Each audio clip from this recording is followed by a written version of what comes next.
Ladies and gentlemen, let's talk about something that's very personal yet extremely important: how to guard your heart and mind from those who have hurt you. I'm not talking about being bitter or carrying grudges. I'm talking about never giving anyone the chance to hurt you again by reclaiming your power, your strength, and your self-worth. Life is a constant flow of people, opportunities, and challenges, but you have to set the boundaries that protect your peace. You see, it's not about expecting everyone to be perfect or treating you with the respect you deserve. It's about setting a standard for yourself. A standard that says, I won't allow anyone to take me to a place where I lose my happiness, my dignity, or my peace of mind. When someone hurts you, whether emotionally, mentally, or physically, it's not just their action that causes pain.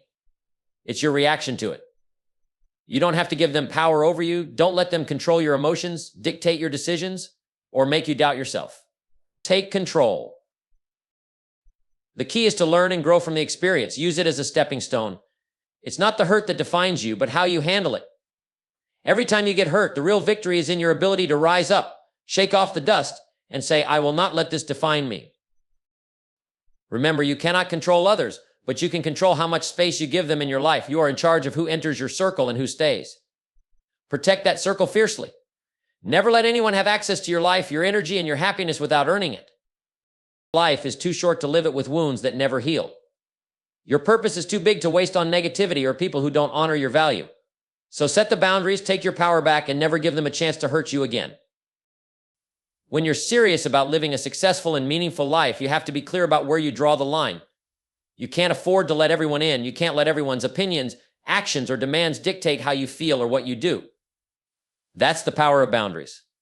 Without boundaries, you'll find yourself constantly reacting to the whims of others, letting your energy be drained, your peace disturbed, and your focus scattered. You have to decide right now what you will and won't allow in your life. That's where the real work begins. This isn't about building walls. It's about building walls that serve you. It's about protecting your time, your emotions, your values, and your well-being. If you don't know where your boundaries are, how will you know when they've been crossed? The truth is, life will always present challenges and people who will try to take more from you than they give. If you're not clear about where you stand, you'll find yourself giving away too much of yourself, your time, and your energy. And the longer you let that happen, the harder it becomes to get back on track. Boundaries aren't just for others, they're for you too. They are a reflection of how much you value yourself, how much respect you have for your time, and how much you understand your worth. Boundaries are not something to be afraid of or something to feel guilty about. They are a necessary part of protecting what matters most to you. When you define your boundaries, you become the architect of your life. You decide who gets access to your time, your attention, and your energy. You become intentional with your relationships, your work, and your personal growth. So take a step back, think about what you need in your life, and get crystal clear about what you'll allow and what you won't. The stronger your boundaries, the stronger your life will be. The ability to say no is one of the most powerful skills you can develop. It's not about being rude, dismissive, or unwilling to help others. It's about respecting your time, your goals, and your priorities. If you don't learn how to say no, you'll spend your life being pulled in every direction, living according to everyone else's needs and desires instead of your own. And let me tell you, that's a surefire way to never reach your full potential. Saying no isn't just about refusing requests or invitations. It's about taking control of your time and energy. It's about understanding that you only have so much to give, and if you're constantly giving it away without thought, you'll soon find yourself exhausted, frustrated, and unproductive. Saying no is a tool that protects your focus, your well-being, and your capacity to perform at the highest level. You don't have to say no in a harsh or confrontational way. It's about being assertive but kind. It's about being clear and firm without feeling guilty or apologetic.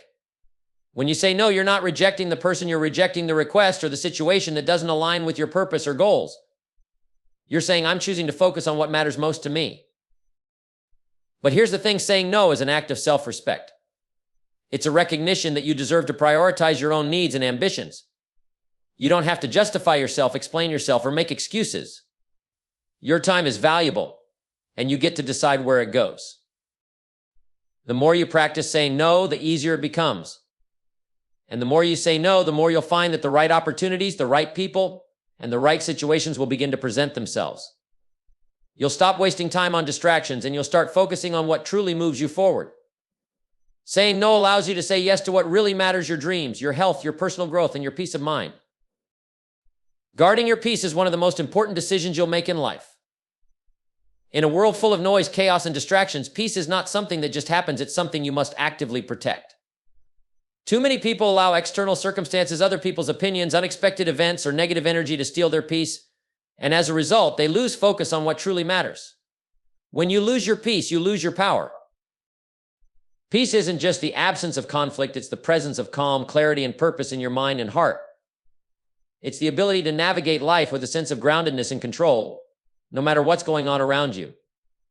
But it's easy to get caught up in the rush of life, constantly reacting to everything and everyone, jumping from one fire to the next. You need to recognize when your peace is being compromised and take immediate action to protect it. First, you have to realize that you have the power to decide where your energy goes. If someone's negativity or drama is pulling you out of balance, you have the choice to distance yourself. If a situation isn't serving you, walk away. You don't need to engage with everything or everyone that demands your attention. Guarding your peace means saying, I don't have the energy for this right now. It means taking back control from people and situations that disrupt your inner tranquility. This is not about being disconnected or shutting yourself off from the world. It's about being intentional with how you engage with it. You need to be aware of the people, places, and environments that bring you peace and those that drain it. And here's the thing, peace requires boundaries. You have to be willing to say no to what disturbs your peace, even if it's uncomfortable or difficult. You can't be afraid of letting go of relationships, activities, or mindsets that don't align with your inner calm. You also have to create habits that nurture your peace. Whether it's taking time for reflection, prayer, exercise, or simply being still, you must prioritize moments of silence and solitude to replenish your mind. When you protect your peace, you become more focused, more productive, and more resilient in the face of life's challenges. Peace isn't a luxury, it's a necessity. When you protect it fiercely, you unlock your ability to perform at your highest level and live with purpose and intention. Taking responsibility for your reactions is one of the most empowering choices you can make in life. Too many people live in a state of constant reaction, letting the world's circumstances and other people dictate how they feel. But when you allow that, you surrender control, you give up your power. The truth is, no matter what happens around you, you have the ability to control how you respond. And it's in this response that your power lies. Life will throw things your way that you didn't expect: setbacks, disappointments, frustrations, and challenges. That's part of the deal. But how you react to those situations is completely within your control. It's easy to blame others, to play the victim, to say it's not my fault when things don't go your way. But the moment you blame someone else for how you feel or how you react, you give them control over your emotions, your actions, and your destiny. You see, responsibility is about owning your emotional state. It's about understanding that no one else can make you feel anything unless you allow it. Someone can say something hurtful, but it's up to you how you choose to interpret it. Someone can criticize you, but you decide whether you let it tear you down or fuel your growth. When you take responsibility for your reactions, you stop being a victim of external circumstances and you start becoming the architect of your own emotional world. This is a mindset shift that requires practice. It's easy to react impulsively, to snap, to get angry, to let frustration take over. But when you make a conscious choice to pause, reflect, and respond from a place of calm and purpose, you're taking full ownership of your life.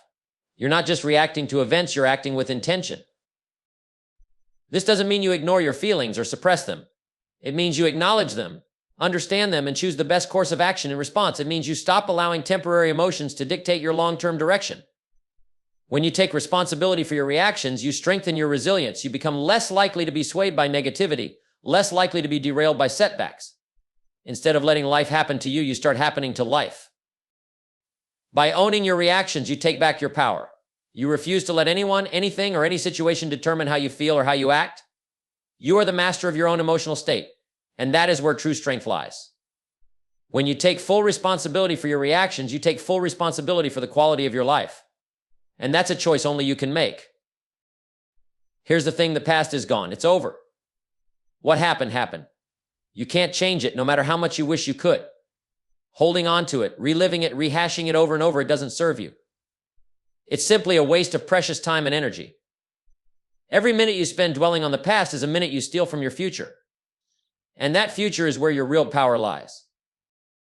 Letting go doesn't mean forgetting or pretending the past didn't matter. It means acknowledging it, learning from it, and then choosing to move forward. You can take the lessons, the wisdom, and the growth from your experiences and use them as stepping stones, but you must leave the negative emotions, the regrets, the shame, and the guilt behind. They have no place in your future. Every day you carry old baggage, you're holding yourself back from becoming who you're meant to be. The energy you waste in the past could be better spent focusing on where you're going. You've got dreams to chase, goals to accomplish, and a life to build. But you can't do any of that if you're constantly looking in the rearview mirror. The only way to move forward is to release the past and give yourself permission to step into a new chapter.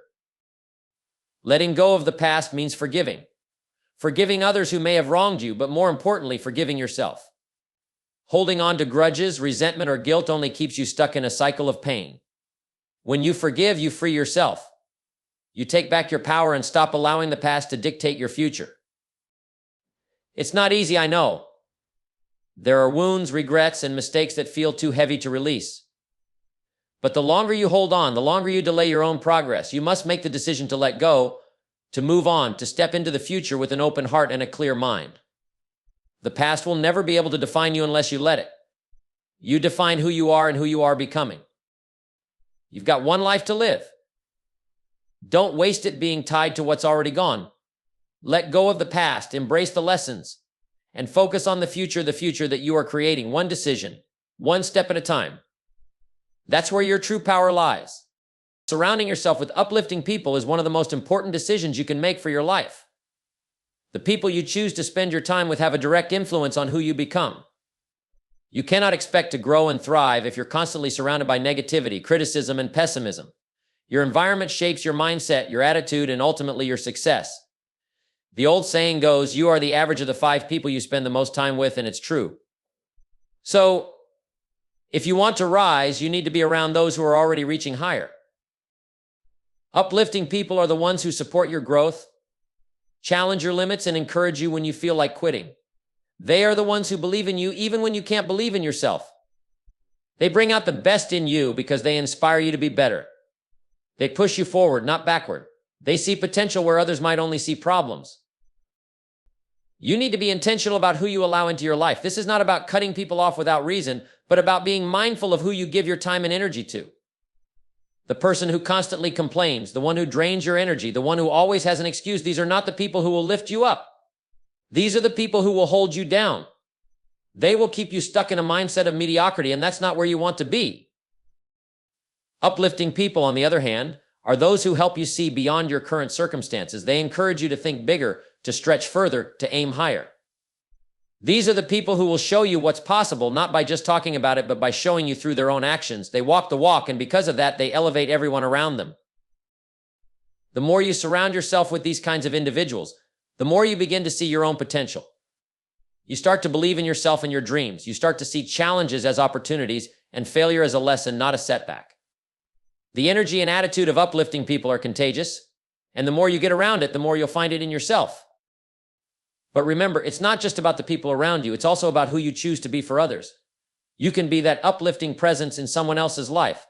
You can be the one who helps others see their worth, who encourages them to go after their dreams, who lifts them up when they fall.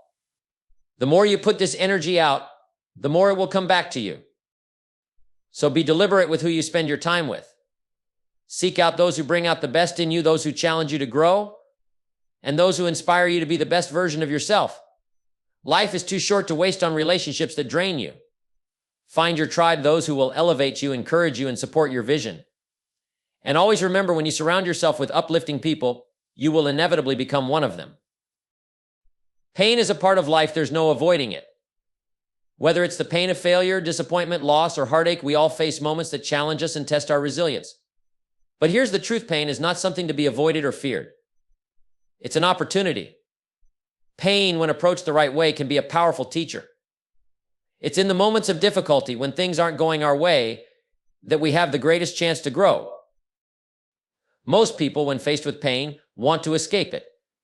They want to avoid the discomfort and rush to move past it. But the real growth happens when you stop running from pain and start learning from it. Pain brings clarity. It shows you where you are, where you've been, and what needs to change. It's a signal that something isn't working and needs to be adjusted, whether that's your mindset, your approach, or your attitude. The first step in learning from pain is to stop seeing it as something that happens to you and start seeing it as something that happens for you. Every setback is a setup for a comeback. Every failure is a stepping stone to success. But you can't learn the lesson if you're too busy feeling sorry for yourself or blaming others or wishing things were different. Pain can either defeat you or it can develop you. It's all about how you respond to it. In every painful moment, there's a lesson if you're open to it. Maybe you've been putting in the wrong effort. Maybe you've been focusing on the wrong things. Maybe you've been neglecting areas of your life that need attention. Pain helps you identify those areas and forces you to confront them head on. It pushes you to make the changes you've been avoiding. The key is to be aware of the lesson pain is offering you and to take that lesson to heart. One of the most powerful ways to learn from pain is to ask yourself the right questions. When things don't go as planned, don't just ask, why is this happening to me? Instead, ask, what can I learn from this? What is this experience teaching me about myself and my goals? How can I use this to get better, to become stronger, to move closer to my dreams? When you approach pain with the mindset of growth, you turn a negative experience into a positive outcome. Pain is temporary, but the lessons it teaches can last a lifetime. Each time you face adversity and overcome it, you build resilience. You become more capable, more confident, and more prepared for the next challenge. And with each lesson learned, you get closer to the person you're meant to be. Remember, pain is a part of the journey. It doesn't mean you're failing, it means you're growing. The pain you're experiencing right now is the training ground for your future success. If you can embrace it, learn from it, and move forward with the lessons it's teaching you, then pain becomes your greatest ally on the path to personal growth and achievement. So don't shy away from it, learn from it, grow from it, and let it propel you to new heights. The truth is, seeking validation from others is a trap. It's a trap that keeps you constantly looking outside yourself for approval, for reassurance, for confirmation that you're doing the right thing. The problem with that is simple. You'll never find true fulfillment in someone else's opinion of you. If your self-worth is determined by what others think of you, you'll always be at the mercy of their judgments. You'll be chasing approval your entire life, and at the end of the day, it's an exhausting, never-ending cycle. Your value does not come from others. It doesn't come from how many likes you get on a post, how many compliments you receive, or how many people praise your achievements. Your value comes from within. You are enough as you are. And the sooner you realize this, the sooner you can start living on your own terms. You don't need others to validate your worth, your abilities, or your dreams. You need to believe in yourself, even when no one else does. You need to find your own validation, your own confidence, and your own sense of purpose. If you constantly seek validation from others, you're giving them the power to dictate your self-esteem. Their approval becomes your motivation, and their disapproval becomes your setback. You end up living for someone else's expectations, and you can never truly be happy when you're doing that. Your dreams become secondary to the opinions of others, and you stop trusting your own instincts, your own judgment, and your own path. True confidence comes from within. It comes from knowing that you're doing your best, that you're living according to your values, and that you're on the right path, even if others don't recognize it right away. When you stop seeking validation from the outside world, you give yourself the freedom to pursue your own goals, to make your own decisions, and to live life on your terms. You stop trying to meet other people's expectations and you start exceeding your own. Here's the key: when you stop needing validation from others, you become a magnet for positive energy and success. People are drawn to those who are confident, who know their worth, and who are unapologetically themselves. You don't need to impress anyone, you just need to be yourself. And when you fully embrace who you are and trust your own journey, that's when the real magic happens. So stop waiting for others to tell you you're doing great. Stop looking for someone else's approval before you take action. If you believe in your goals, if you know you're doing the right thing, that's all the validation you need. Your own belief in yourself is the strongest foundation you can build upon. Once you stop seeking validation from others, you unlock the true power within you to achieve anything you set your mind to. Taking control of your life is not just a choice, it's a responsibility. Too many people wait for the right circumstances, the right timing, or the right person to come along and make things happen for them. But life doesn't work that way. Success doesn't just fall into your lap. No one is going to hand you the keys to your future. You've got to take them yourself. You've got to grab hold of the wheel and steer your own course. The first step in taking control is recognizing that you are in charge. The quality of your life is not determined by the economy, the government, or the people around you. It's determined by the choices you make, the actions you take, and the mindset you cultivate. It's easy to blame external factors when things aren't going well, but the real truth is this: your life, your circumstances, your success, these are all the result of the decisions you make every single day. When you take control of your life, you stop being a passive observer. You stop letting life happen to you, and instead you make life happen for you. You stop waiting for opportunities to come knocking on your door. You go out and create them. You stop looking for someone else to fix your problems. You fix them yourself. You take full ownership of where you are and where you're going. It's about being proactive, not reactive. Instead of letting the challenges and obstacles of life knock you off course, you take them head on and use them to propel yourself forward. You don't let fear, doubt, or setbacks define you. You face them, learn from them, and grow stronger because of them. Taking control of your life means that you stop making excuses and start making progress. But it's not just about taking action, it's about taking the right action. It's about being deliberate with your time, your energy, and your resources. You can't waste time on things that don't serve your purpose. You can't afford to get distracted by things that won't help you grow. Every decision you make, every action you take, should be aligned with your goals and your vision for the future. Taking control of your life also means taking responsibility for your results. If you want a better life, you can't wait for things to change on their own. You've got to put in the work. You've got to raise your standards, improve your habits, and develop the discipline to follow through on your commitments. Success doesn't come by wishing for it. It comes by taking consistent, focused action. When you take control of your life, you stop being a passenger and become the driver. You decide where you're going, how you're getting there, and when you'll arrive. You stop letting anyone else set the course for you. You define your own destiny. So take a step back and ask yourself, are you in control of your life, or are you just letting it pass by? If you're not where you want to be, it's time to take charge.